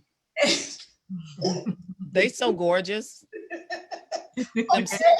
them soup coolers. They call them soup coolers, Annette. You know what? I think we kind of grow into our features. Yeah. Yes. Yeah. Features are always they're exaggerated. They're fuller. And as we get older, we grow into ourselves and grow into our features. I can remember though, and the reason why I kind of threw that, we got this little thing. They tease me because they think that I'm light skinned. But I can say this. Transparent moment. I can remember as a child wanting to be darker. Same here. Wow. Literally wanting to be darker than what I am. First of all, as a child, I was lighter than what I am now. So age and the sun and all that stuff, has darkened me. If you look at, my arm, or you'll see how light I really was. But I can remember, shut up, Pastor Cece. Pastor Cece over here. But I can remember wanting to be darker as a child. And I think, some of the stuff I went through as far as racism and the overt racism that I can remember a grown man bringing out his shotgun telling us he was going to shoot us for playing in front of his house, you know, stuff like that.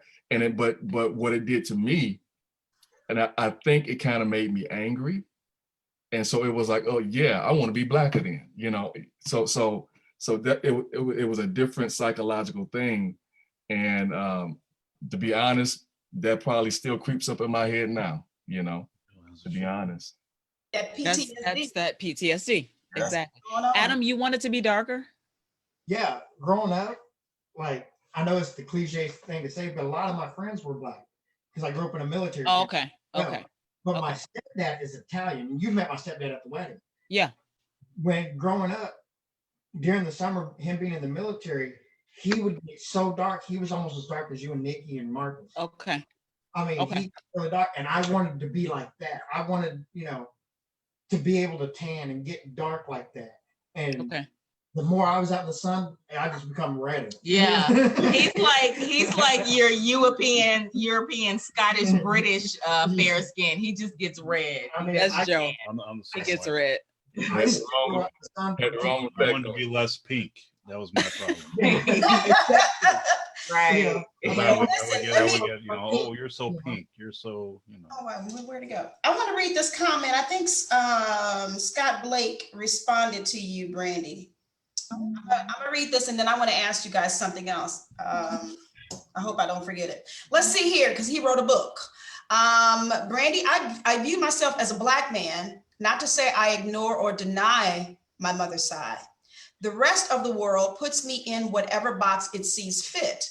This depends on where I'm located.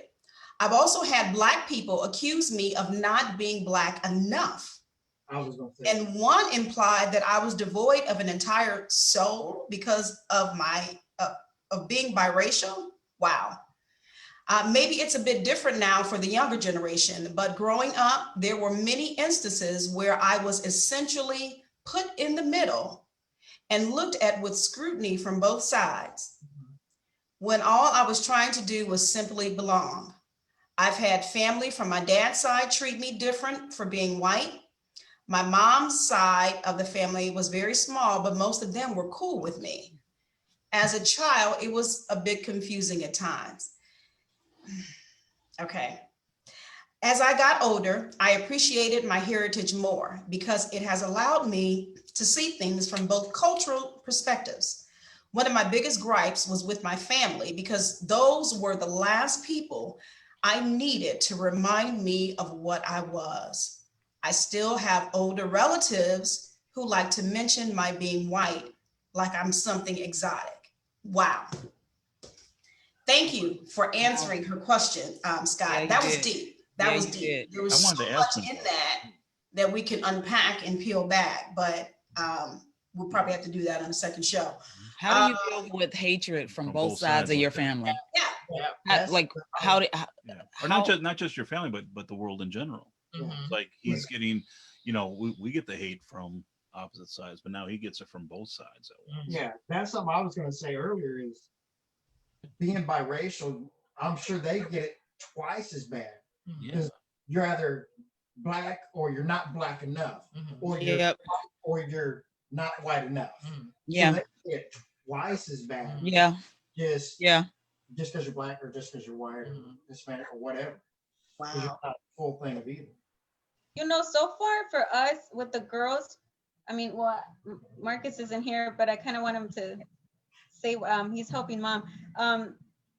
I don't, so far the girls, I feel, maybe I could be wrong, but I feel like they're getting equally loved on both sides. I don't feel like Marcus's family ever makes them feel like they're less of Black or Mexican. And like with my family, they've never, at least that I saw, unless Marcus wants to correct me, but I've never saw them feel like they were degrading the Black side or degrading the Hispanic side. I've never seen that. Who? Like our families with the girls. Like they, unless I'm wrong, I told them. Why you buck up, Marcus? Who's degrading my kids? Who degrading my kids? Coming in halfway in the movie. No, so far, yeah, that's been good, and I want to keep it that way. Like And we always, like Marcus is constantly always telling the girls, you guys are Black, you're beautiful, you're Mexican, you're beautiful. And I tell them too, you both need to be proud of both sides that you come from. And I always tell them, you girls are part of two beautiful cultures, and that people wish they can be part of two Come on. beautiful cultures. So I'm instilling that Adam said that in the mindset in them, that, you know, unfortunately for me, I mean, and not that my parents were, it wasn't their fault that I thought the way I did. Unfortunately, you know, because they were always constantly working. Yep. They really didn't have time to, Yep. you know, kind of, what do you call, like, kind of whatever. Counteract. Mold us. You know, so I paid attention to the people, you know, my peers, school, and things like that. So, so I'm trying, like both of us are always trying to implant that with them. Like, you guys are, yes, you're mixed, but you're beautifully mixed with these two things. And, you know. Can I say something real quick? Of course. Real quick. I know I missed the last 10 minutes. I was getting my mom ready. When she's here, anything can happen. But we were crawling on the floor and everything. We were raised like to be tough. So a lot of the things that I see some of the kids today getting exposed to, we got exposed to back then, but we were so tough that, I mean, y'all, people think that I'm hardcore a little bit. Y'all see my two oldest sisters.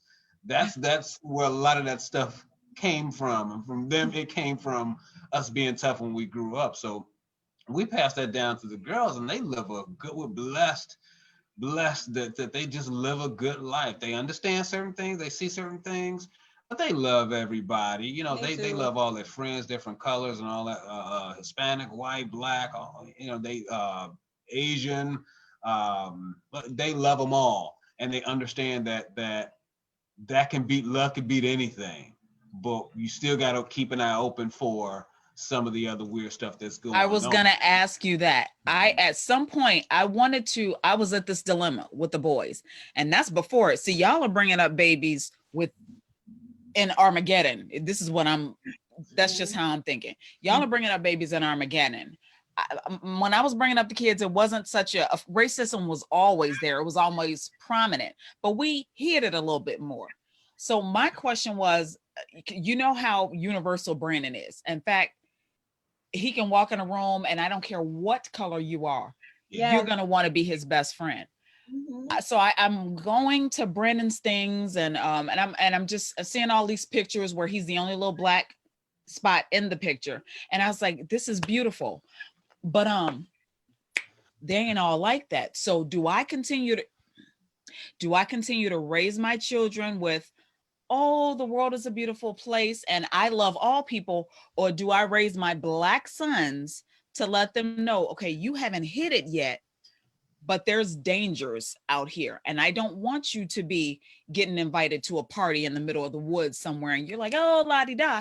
No, there's dangers. There are people out here that are not for you. There are people, I'm worried about somebody spiking your drink, because Brandon, literally, my boys are the life of the party. That's get that for me, but they're the life of the party. So take away the racism. There are people who will be jealous of you just because everywhere you go, people are trying to be your friend. Now add in this Black man is taking all the attention away from blah, blah, blah. So do I raise them to be multicultural and they love everybody and this is a wonderful world, or do I give them some poison them? Because I feel like it was poisoning them with the harsh facts. You need to be safer. You need to be more mindful that everything out there is not golden.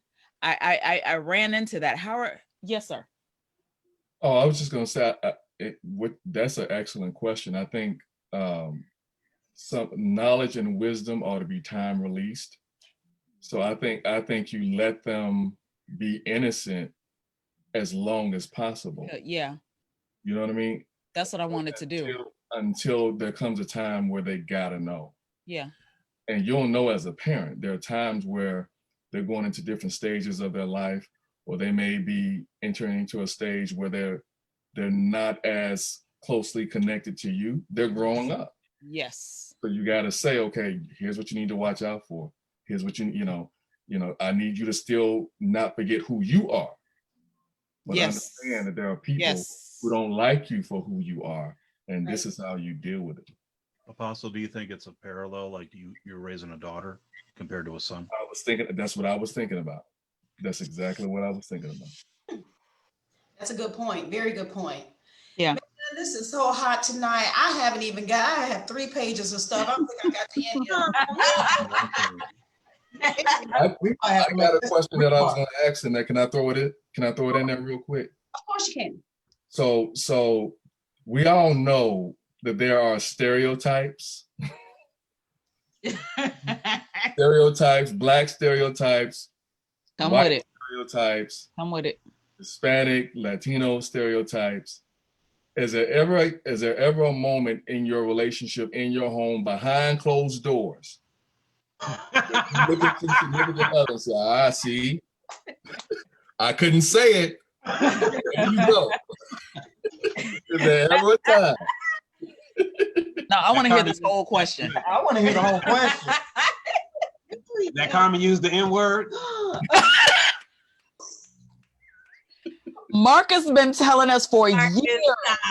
Marcus has been telling us for years that Carmen uses that word, and for a minute I was in my feelings until I had to realize this is Marcus. This is Marcus here.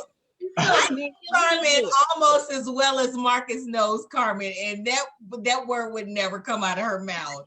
Marcus stood up and Marcus could yell at her and pay her to say that word, and she still Nicky, ask her. No, ask her. which N word?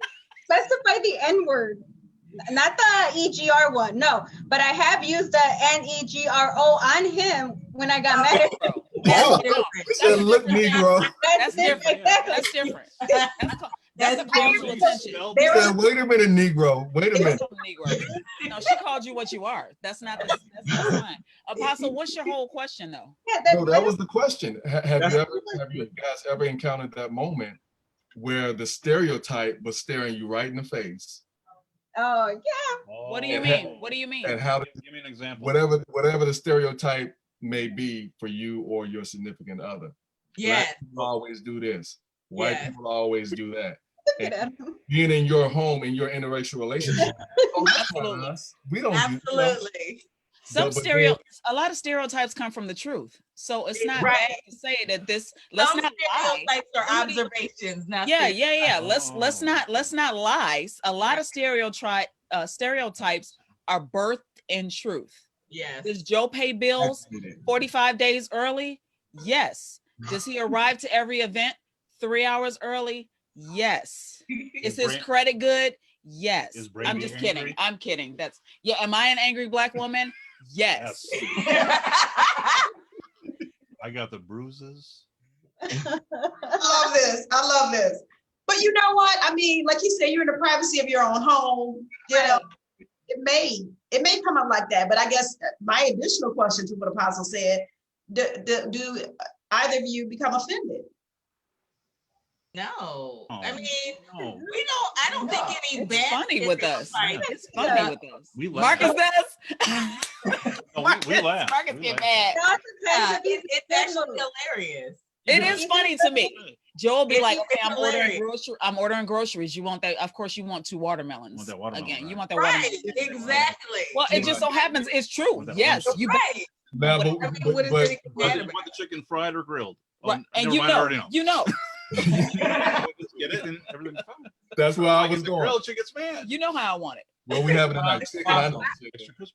Okay, so Marcus, did Carmen say, did you get offended? Yes, and here's why. I think we should address this now that we got people watching. Hopefully it expands out into the universe. So that N word. Oh, Lord, he's still on there. And I get a lot of people that ask me, and I'm sure they ask y'all the same thing too. Why can't we use it if y'all use it a lot too, right? And I still can't fathom how that question is even asked. Yeah. But I'll try real quick in 30 seconds to explain. So to me, I don't like the word period. Right. Do I use it a couple times when I'm feeling a certain type of way? Yeah. Yeah. But that's a whole totally different boat from any other culture using that word. I don't care you which know it. And you know it. You know it. It's We did yesterday.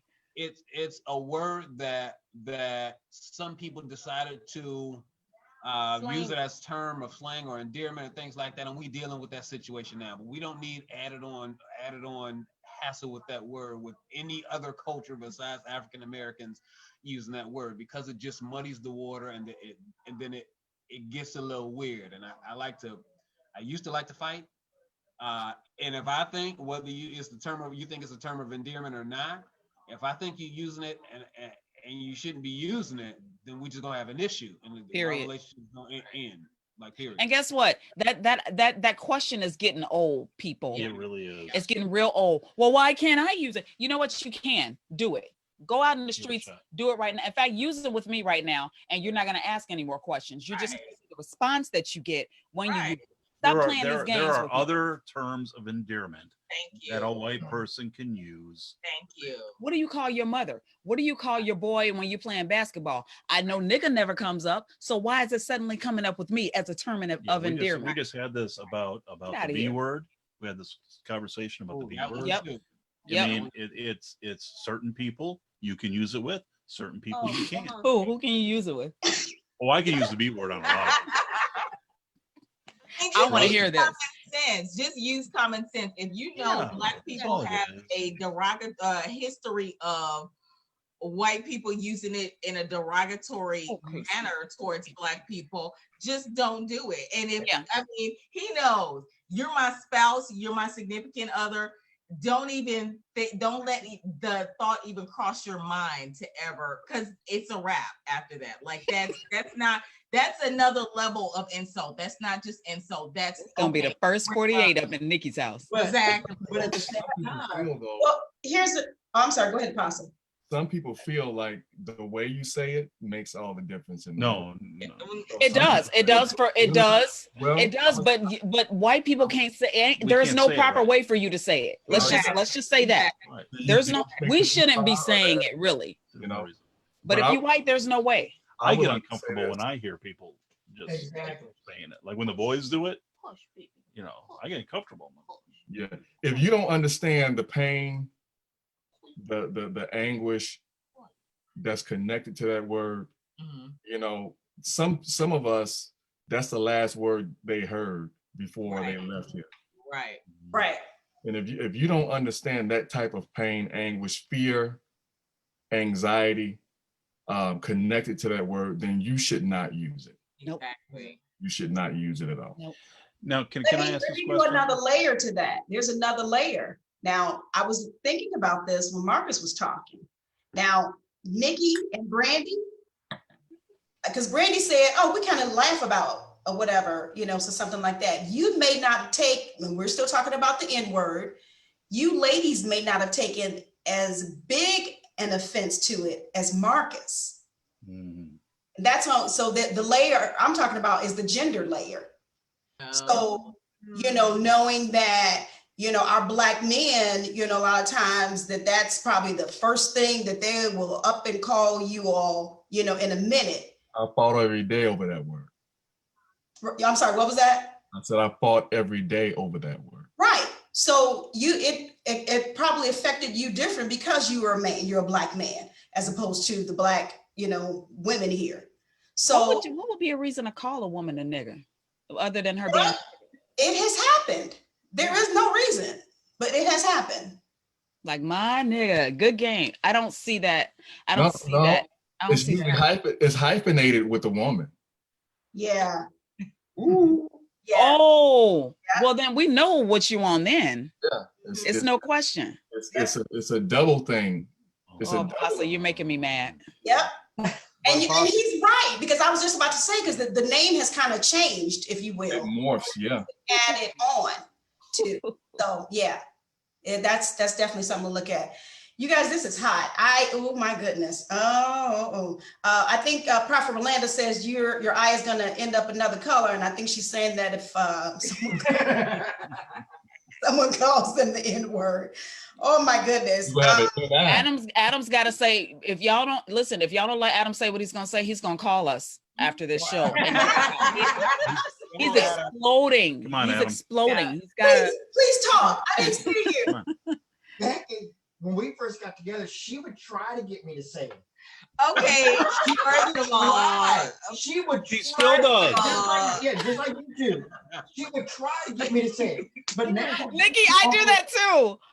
that's where I got. One Where do you day, think I got it from? Also, forgive me. One day, I just might. Just to see what she does. As I told him, I know you be thinking it sometimes. So No, just I don't. and he doesn't. But I'm like, I know you think it sometimes. I know it's in you. Just say it so I want to see what you look like when you say it. And he's like, I don't want to say it. Don't ever say it. But Apostle, can I and I'm still on time, but I'm going to ask this question of Apostle. Adam wasn't done. Was he done? Oh, I'm sorry, Adam, were you done? no. But now it's almost a reverse thing. Oh. She'll call me the N word. Like Adam N-word. Nikki. No. And then and then I'm like, look here, honky. I believe that. See, the thing about it is, we had this discussion. We said, don't be saying inappropriate stuff that's supposed to be just our. You ain't Right. tell people. You were supposed to tell us that, Adam. Talk about it. That was supposed to stay in the vault. You feel me? That's good to hear, though. It's still good to hear. You're still helping somebody else out on here. You really are. Marcus is like, No, it wasn't for dogs. I believe that, Adam. I 100% believe that. You know your sister, right? Celia Taylor says, I have black sons and one has lighter complexion than the other. And we had to have the conversation that one will experience racism at different times. That's or good. friends may treat their brother differently because he's Good. either too light or too dark. They did that with me and Nikki. Wow. They did that. Nikki always got better treatment. Marcus too, right? Yeah. Huh? With Brian and Marcus too. Oh yeah. They did that with us. They did that with us.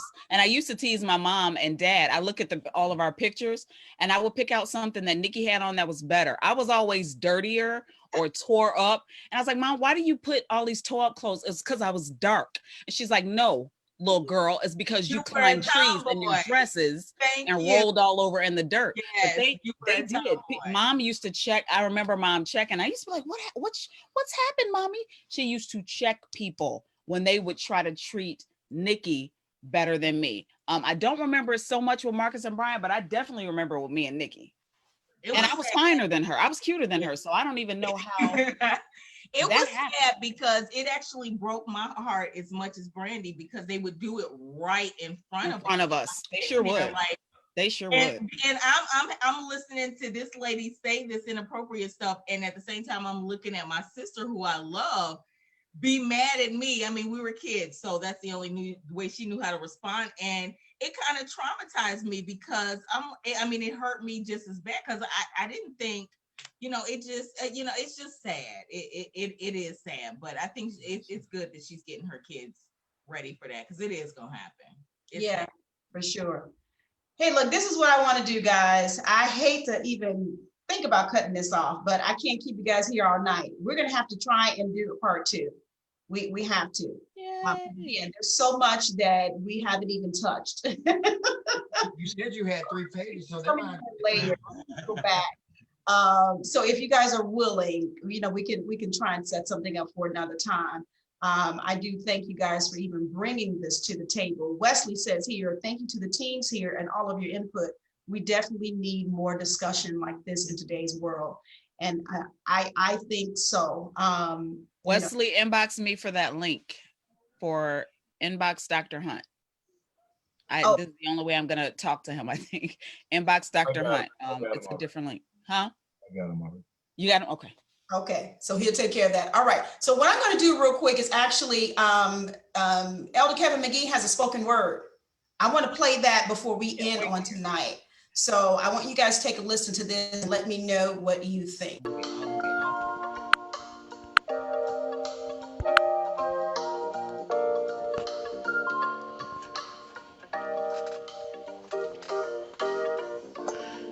We're in this love together. We got the kind that will last forever.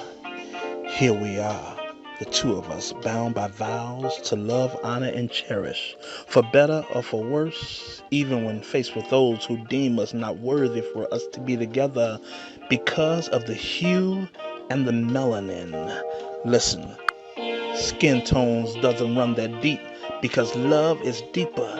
And while you waste your time and energy trying to analyze our happiness, you're missing out on your own. Missing out on your right to love whomsoever you please. No comments needed from the peanut galleries because at the end of the day, whomever we choose to go home with and wake up to every morning to raise a family and grow old with, that's our business. Because what God has ordained, we will not let you put asunder. Because we are in this love together. Our togetherness doesn't include you. Like Crayola crayons, red and yellow can make orange, blue and red can make purple, and us? Trust me, we can make some pretty babies. So close your mouth, check your irritation and hate at the door, because it's not allowed in our space or in our face. Because we are in this love together.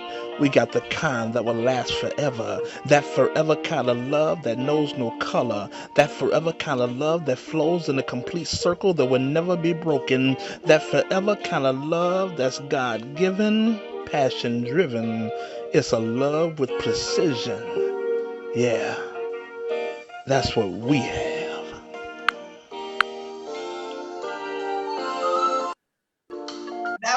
That was simply marvelous. I enjoyed that. Come back, Brandie. Very good. We're in this love together. Got a brother and sister duo here. Y'all, right? So go ahead now. I love it. I love it. That was hot, sir. He is so, I'm telling you, he's always on point. He's prophetic with these. He's prophetic with these. He is indeed. Now that was, and many of you don't know, that was penned by Elder Kevin McGee. He does have a show also called Connections at Intellectual Radio. And so he pens a spoken word for the conversation that's going on at Mind, Body, and Soul. So I thank him again for that. Apostle, do you want to ask anything else before we go? Because I'm going to see if we can go around the room, the virtual room, and ask all of you to give me some ending statements, if you will. Apostle? No, great show. Great show. And I'm looking forward to part 2. Okay. Well, thank you, sir. You're lost for words? No, I'm just kidding. Thank you. I appreciate you for joining me and helping me out again. Let's see. How about we start from the youngest and go back up? Marcus and Carmen. Because you did a lot of the talking on the other part. Yeah. So just wanted to, the disclaimer is, speak for myself and Carmen, and I'm sure the rest of the family.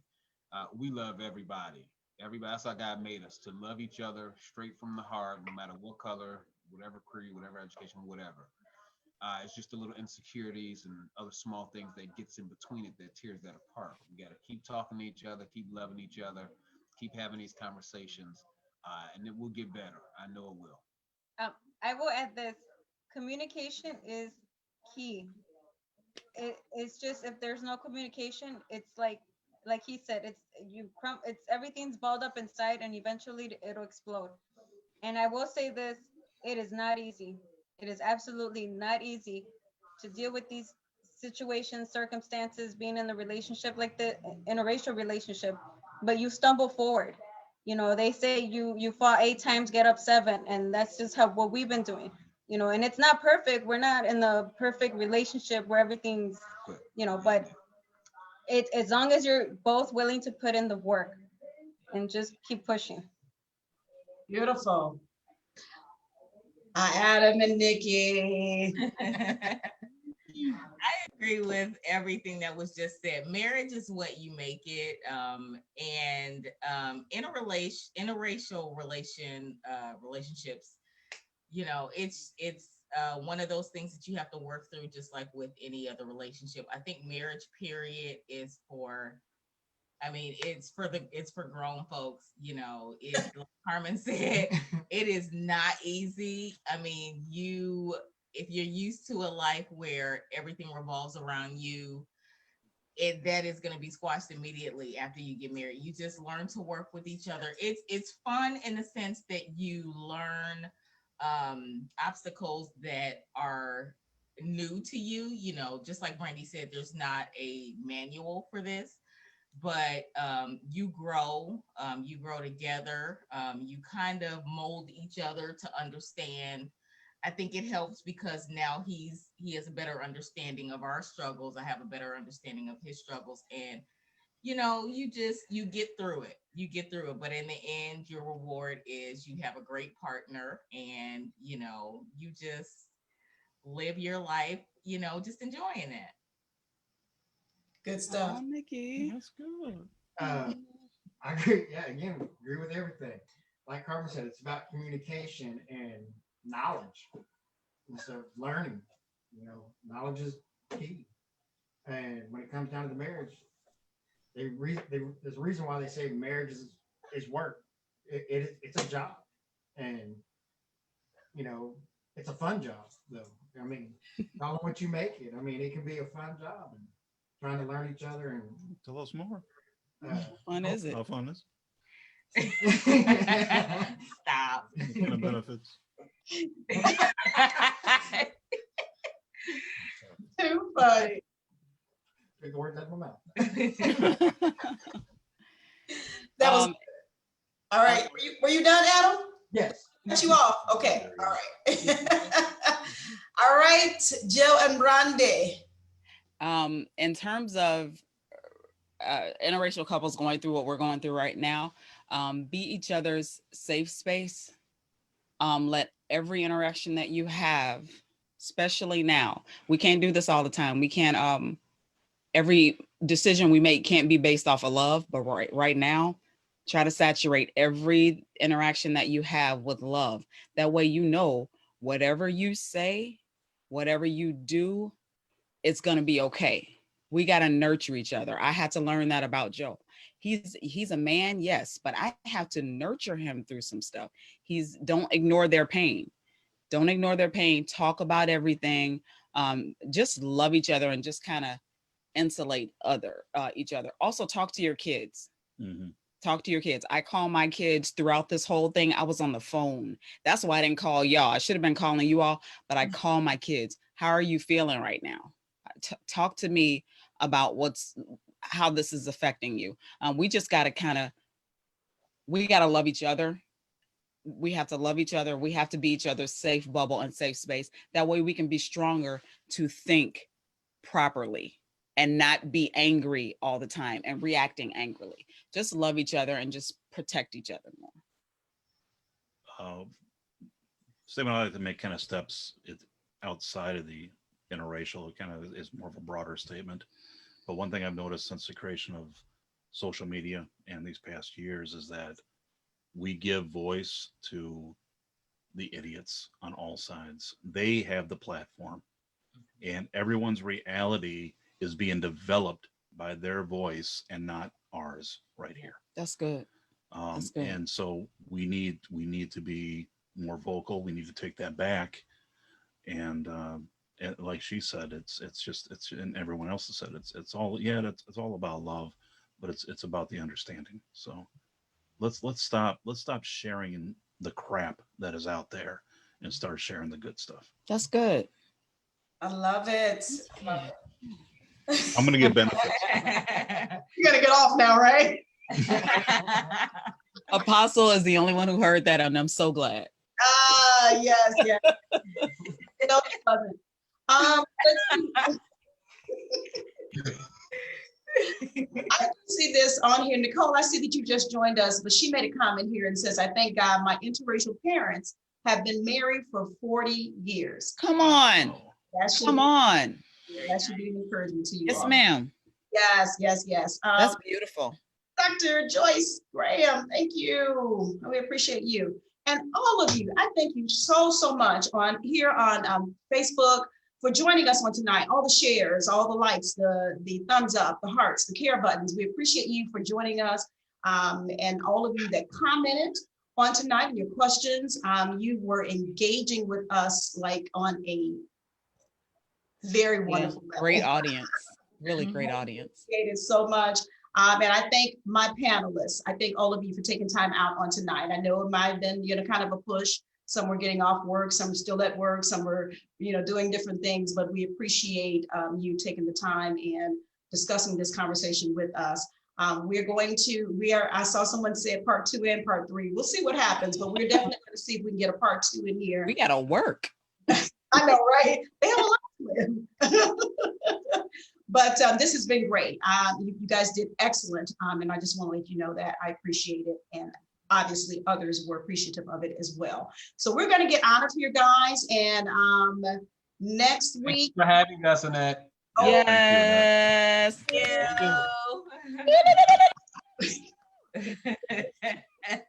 That's Brandy's famous yell. No, I got to do it. Right, exactly. But no, this was my pleasure. It was my pleasure. And all of you are just wonderful. I've just taken all of you in as my family anyway. So there was I didn't have an issue with it, put it that way. All right, I'm going to get out of here. You know what I tell you guys, while I am setting up my music for the ending, I want you guys to go to my website and make sure you check out all of my past shows, upcoming shows. You will not be disappointed. Go to getcaughtinAnetradio.com, getcaughtinAnetradio, and you will be able to catch up with us. And until next time, I want you to get caught up with Annette. Get caught in a net with Annette. For your mind, body, and soul. Get caught in a net with Annette. It's your intellectual radio show, here to inspire you and encourage you to be your very best. Get caught in a net with Annette. All right, guys, you know what I always tell you, be safe, wash your hands, and wear your mask. Until next